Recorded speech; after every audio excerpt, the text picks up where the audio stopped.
पंचवटी श्री मैथिली शरण गुप्त का रचित ये पाठ हमारी पाठ्य पुस्तक हिंदी के काव्य खंड से है।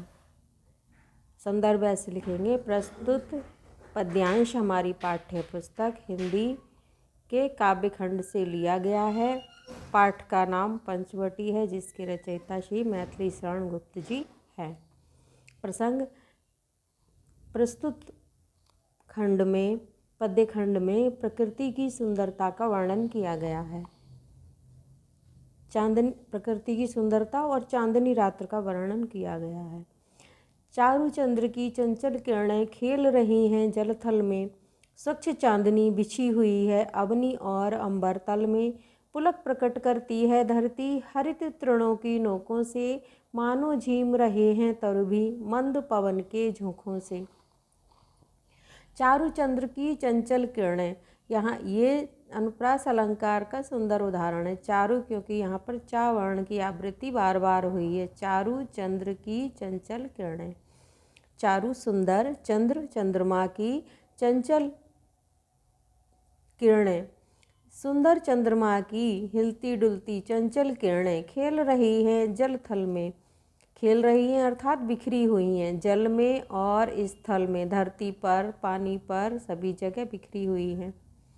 स्वच्छ चांदनी बिछी हुई है, चांदनी रात्रि का वर्णन है। स्वच्छ चांदनी बिछी हुई है अवनी और अंबर तल में। स्वच्छ साफ सुथरी चांदनी बिछी हुई है, फैली हुई है अवनी धरती तक और आकाश तक। धरती से आकाश तक साफ धवल चांदनी, स्वच्छ चांदनी, सफ़ेद चांदनी बिछी हुई है। पुलक प्रकट करती है धरती हरित तृणों की नोकों से। पुलक खुशी प्रकट करती है धरती, धरती अपनी खुशी कैसे प्रकट करती है? हरित तृणों की नोकों से। हरित हरे, तृणों माने घास की नोकों से, घास की नोकों से धरती अपनी इस समय खुशी को प्रकट कर रही है। जैसे खुशी से हमारे रोए खड़े हो जाते हैं, वैसे ही कभी कल्पना करता है कि ये जो घास के तिनके हैं नुकीले, वो धरती के रोए हैं, जिससे कि धरती अपनी खुशी को प्रकट करती है। मानो झीम रहे हैं तरु भी मंद पवन के झोंकों से। मानो कि झीम रहे हैं तरु भी, झूम रहे हैं। तरु माने पेड़ भी खुशी के कारण झूम रहे हैं, आनंदित हो रहे हैं मंद पवन के झोंकों से। जब धीमी धीमी हवा से पेड़ हिल रहे हैं तो कभी कह रहे हैं कि वे हिल नहीं रहे हैं, बल्कि इतनी सुंदरता देख करके वे भी खुशी से झूम रहे हैं। पंचवटी की छाया में है सुंदर पर्ण कुटीर बना, उसके सम्मुख स्वच्छ शिला पर धीर बीर निर्भीक मना। जाग रहा है कौन धनुर्धर, जबकि भुवन भर सोता है, भोगी कुसुमायुध योगी सा बना दृष्टिगत होता है।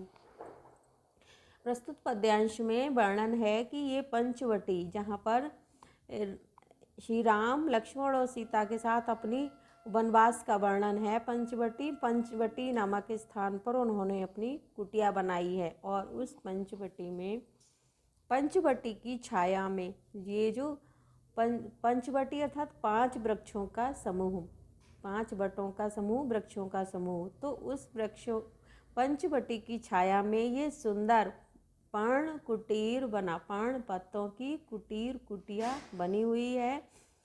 कि इस पंचवटी की छाया में जो सुंदर पत्तों की कुटिया बनी हुई है और उसके सम्मुख, उसके सामने, कुटिया के सामने स्वच्छ शिला पर साफ शिला, पत्थर का बैठने का स्थान, पत्थर पर, साफ पत्थर पर, धीर, धैर्यवान, वीर, निर्भीक, निडर, मना मन वाला। धैर्यवान, वीर और ये निडर मन वाला कौन धनुर्धर, ये धनुर्धारी कौन है जो जाग रहा है जबकि भुवन भर सोता है। कभी यह पूछ रहा है कि जबकि रात का समय है, ये चांदनी रात है, जबकि भुवन सारा संसार भुवन माने संसार की, जब भुवन भर सारा संसार सो रहा है, तब ये कौन वीर धनुर्धारी है जो जाग रहा है। धैर्यवान, वीर, निडर मन वाला, जो कि रात्रि में भी धनुष रखे हुए जाग रहा है, जबकि सारा संसार सो रहा है। भोगी कुसुमायुध योगी सा बना दृष्टिगत होता है। भोगी कुसुमायुध जैसे लगता है कि कामदेव, भोगी कामदेव इतना सुंदर है ये युवक कि बिल्कुल साक्षात कामदेव की जैसे कि भोगी भोगों को भोगने वाला कामदेव। कुसुम प्लस आयुध, फूलों के धनुष वाला कामदेव अब यहाँ पर योगी जैसा बना हुआ मुझको दिखाई देता है। ऐसा लग रहा है कि कामदेव ने यहाँ योगी का रूप रख लिया है, ऐसा ये लग रहा है। किस व्रत में है व्रती वीर यह, निद्रा का यों त्याग किए, राजभोग्य के योग्य विपिन में बैठा आज विराग लिए। बना हुआ है प्रहरी जिसका उस कुटीर में क्या धन है, जिसकी रक्षा में रत इसका तन है मन है जीवन है। कभी यहाँ पर सोच रहा है उस युवक को देख कर के जो कि रात में अकेले जाग रहा है। तो किस व्रत में, व्रत माने लक्ष्य नियम, कि किस कारण से, किस लक्ष्य के कारण, व्रती माने निभाने वाला यह वीर है। इसमें भी अनुप्रास अलंकार है, वा वर्ण का कई बार प्रयोग हुआ है कि किस व्रत में है व्रती वीर ये, किस व्रत में है यानी कि इसका क्या लक्ष्य है, इसने क्या निर्धारण कर रखा है जिसके लिए व्रती निश्चित करने वाला यह वीर। निद्रा का यूं त्याग किए, जिसने कि नींद को यूं छोड़ दिया है, जाग रहा है, जबकि रात्रि सोने का समय होता है और यह वीर जाग रहा है। तो इसके जागने का क्या लक्ष्य है जिसके कारण ये जाग रहा है। राजभोग के योग्य ये जो युवक है ऐसे प्रतीत होता है कि इसको राजमहल में होना चाहिए। तो राजमहल के योग्य ऐसा सुंदर व्यक्ति विपिन में, जंगल में, विपिन माने जंगल, बैठा आज विराग लिए। किस कारण से आज जंगल में विराग, वैराग्य धारण करके, वैराग्य सब कुछ छोड़ देने वाली भावना, कि वैराग्य धारण करके आज इस जंगल में क्यों बैठा है जबकि इसको राजमहल में होना चाहिए। बना हुआ है प्रहरी जिसका, जिस उस कुटीर में क्या धन है, जिस कुटिया का ये पहरेदार बना है, जिसके सामने ये बैठकर ये जाग रहा है, तो उस कुटिया में क्या धन हो सकता है। आखिर कुटिया में कौन धन रखता है, तो पता नहीं कौन सा उसमें धन है। जिसकी रक्षा में रत इसका, जिस कुटिया की रक्षा में ये जाग रहा है, रत माने लगा हुआ है, इसका तन है मन है जीवन है।